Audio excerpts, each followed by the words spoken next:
That festive music means it's time for the Gang of Three Amigos. Good morning to you. It's 5:37. Dan Mandis earned a week off. You got Johnny B in his place. In the newsroom is Ken Weaver. Good morning, Brother Ken. Good morning, boys. Yes. And in the part where I'm usually at, yes, indeed, we have Jeff Malinoff. Good morning, Jeff. Hello, hello. How are you doing, my friend? Doing all right. Start getting used to this early morning thing. I got a whole week of this, so I got to just. Yeah, you do. You're never going to get used to it. No, you're not. Don't even try. Don't even try, dude. dude. Getting out of my apartment and still seeing it dark out does throw you off a bit. Yes, wait till winter time. Oh. Yeah, wait till winter, or wait till you accidentally take a nap one afternoon and then wake up and think you overslept. Yeah. That's a fun one. That's horrible. That's a fun one right there, Jeff. It gets dark here at like 4:30 yes. in the winter. And the sun doesn't come out until like almost 8. That's why we, that's why we all have deep depressions here in Tennessee. We're too close to that timeline, man. Yes, we are. We're only 101st in stress. That's an interesting. Yeah, what do you think about that? Interesting statistic. How do they even? What's this? How do you? I don't even understand. How do you say? Do you just ask everyone on the street if they're stressed? Well, there were certain aspects. Yes, they're different. That they checked out. It was lifestyle.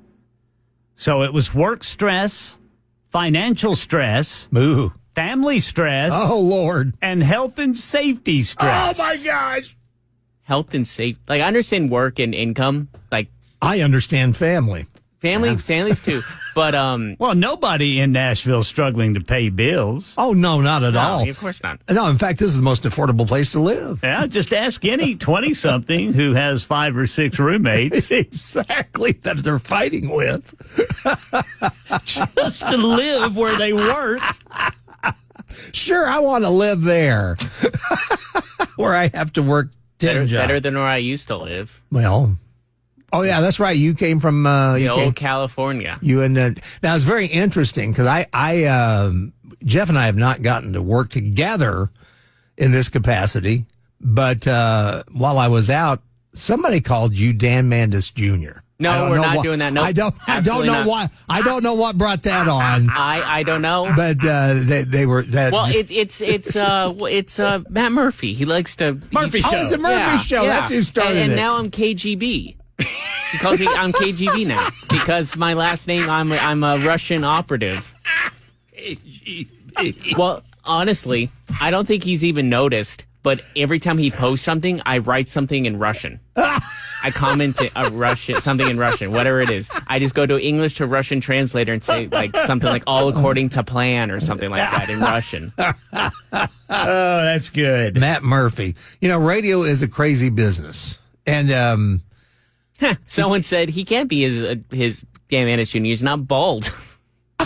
Someone posted that. What's his name? He's not bald. N97G. Thank you. I appreciate it. Oh, and I've worked on this hair. Give it time, dude. Yeah, give it time. Radio will do it to you. Yeah, that hair will either let loose or totally turn white. I wouldn't mind white. Yeah, it'll happen. I'm getting used to it. Yeah, I am too. I've always wanted to dye my hair, but my wife won't allow it. Speaking of which, we're getting ready to do radio stories, right? Yes, we are. I was wanting to... well, I've got one. Well, lay it on us. All right, speaking of white hair. Yeah. So, worked with this old boy in Tulsa for years.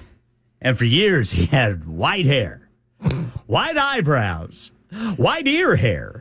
Ear hair. White beard. All of a sudden, one day, I come into the newsroom, and there he is. And everything is jet black. Oh, Lord. And I just stopped in my tracks. He stops typing. He looks up at me and he says, "Good morning, Ken." Like daring me to say something. Notice anything different? And I just looked at him and I said, "Morning, Larry." He goes, "Gonna have a good day today, aren't we, Ken?" I said, "Could be pretty exciting, Larry." Or it could go dark. But every day I knew this guy, everything was jet white, and then all of a sudden one day, boom, it's just jet black. Just for men hair color, just got in the mail. He was excited. Oh, my gosh, man, that was funny. And the same thing happened in this town. There was a talk show host that I could tell had dyed his own hair. Yeah. Because one moment it was, you were starting to get some gray in it and all that. Next thing I see is, it's got an interesting red tint to it. I love when old men try to stay young. Yeah, try to stay young because they don't think like, because I saw a gentleman in Alabama. He was a barber of all things. Yeah. And I could tell that his hair was dyed just jet black. Mm-hmm. But the problem is, because he looked like he was probably in his 70s, the wrinkles. Yeah. I mean, it just doesn't look natural. That's what'll give it away every time. Exactly. But we've known some crazy radio people in our time. Oh, yeah. And in fact, one of the craziest was even my own father. There was a client that was bothering my father that the guy would not set up a meeting or anything. He would just drop by the radio station. Just drop in. Just drop by. I need to see the manager. Yeah, I need. So Dad saw him. And so I guess Dad was trying to leave his office. Well, he saw the guy out in the outer office. Well, he goes, I'm going to just sneak out. So Dad takes off his screen window in his office, starts trying to climb out of his office to avoid this guy. The guy had gone out to the parking lot by that time. Then the guy sees him, so Dad jumps back into the office, grabs one of the DJs and says, "No explanations, just do this. Crawl out my window." And that's what he did.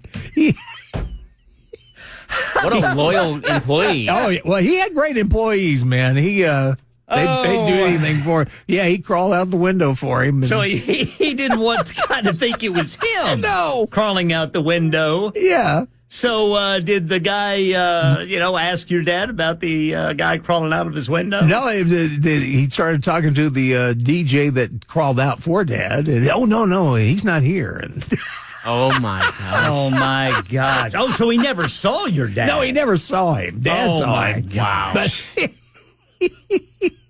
That's great, man. Radio has had, it is, there was another time, too.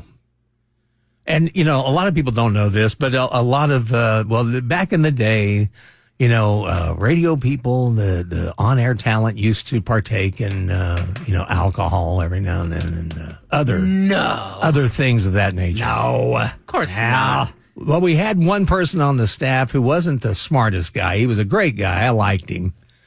But he decided that he wanted to smoke a joint while he was on the air. And he used a match. And he's doing this at the console, like right where he's, doing his DJ work. And he's smoking a joint. Well, he throws the match down into the waste paper basket. Little does he know it did not go out. It started a fire underneath the console, which the flames ended up frying the wires to the console and knocking the station off the air. Oh, dear. Yeah. Wow. I'm assuming he did not come back the next day. I would say, I don't think I've heard from him.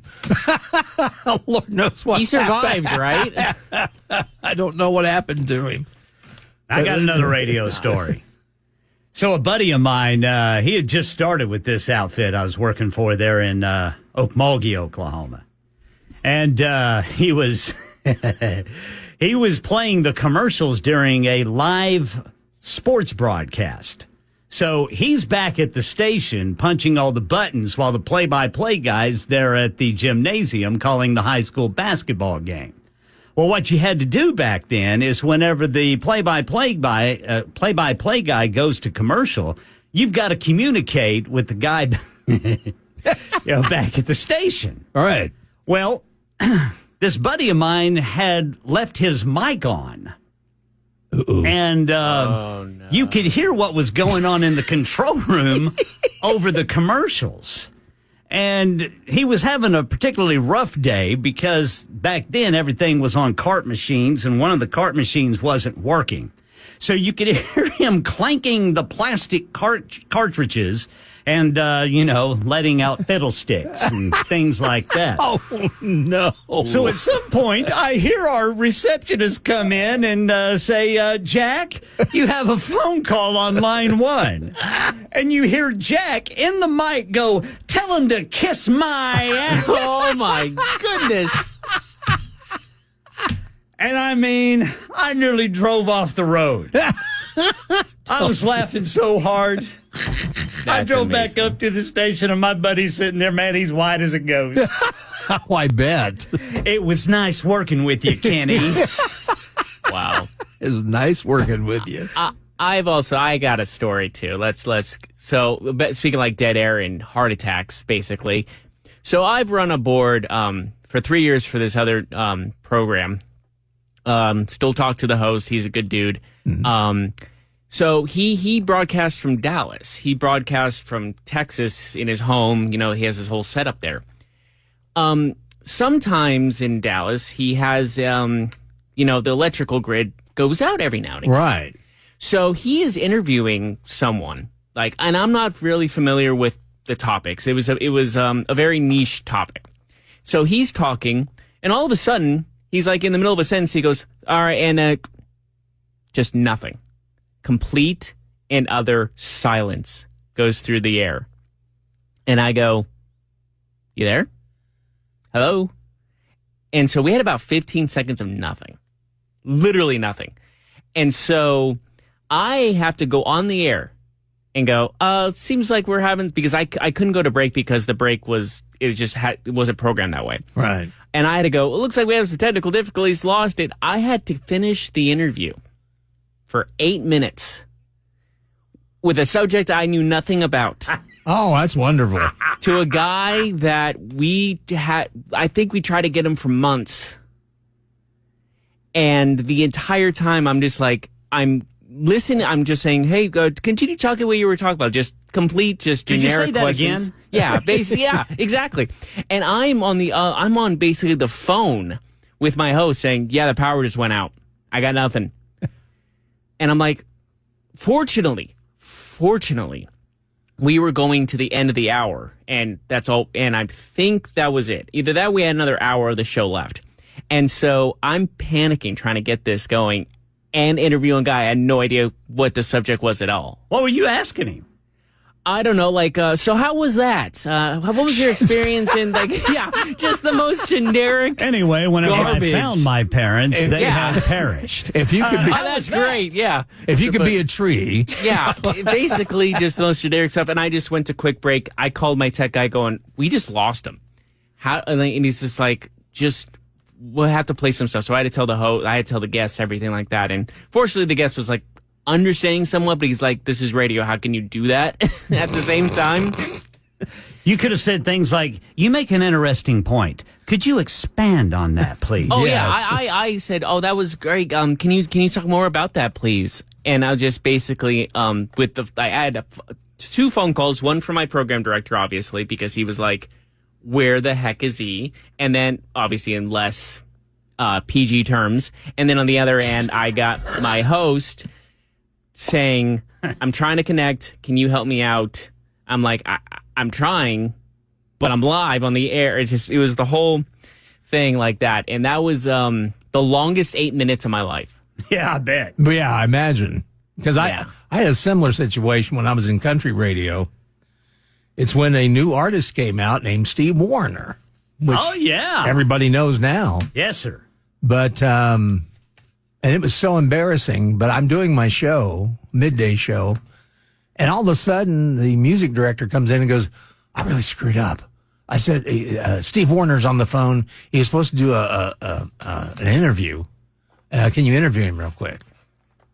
And I said, I guess. And I'm thinking, I know nothing about this guy. I only know one record. How'd you get your first name? Yeah, I mean, I'm surprised the man talks to me today. He doesn't remember it, but right. I don't remember what I asked or said because, like young Jeff, I was pretty.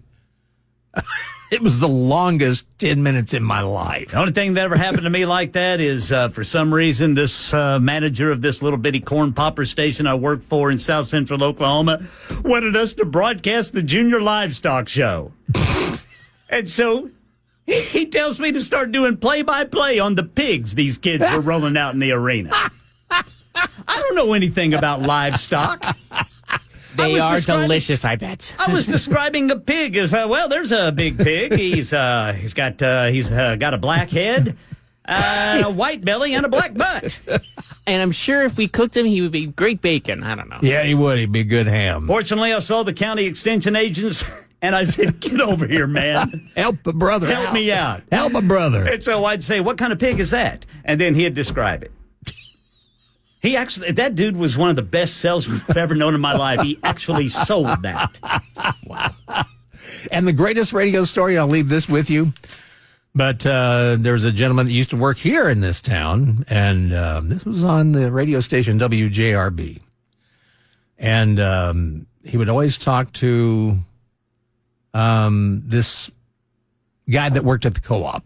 They had worked out a deal where they talked about how everything looked farming and everything like that. Mm-hmm.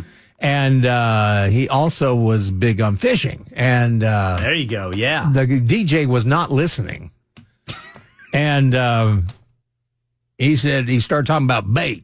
Well, Oscar started talking about bait. And all of a sudden he decided to ask Ken a question. He said, Ken, I know what I'm doing with my bait, don't I? And Ken, not thinking, goes down and says, yeah, that's right. You're a real master. There you go. So put it together. That's what he said. It's 5:55, Gang of Three Amigos, and we're glad to have you on board. Coming up next hour, you won't believe how much it cost us, how much China cost the world with COVID. It'll make your head spin. That's coming up on Nashville's Morning News, Super Talk 99.7 WTN.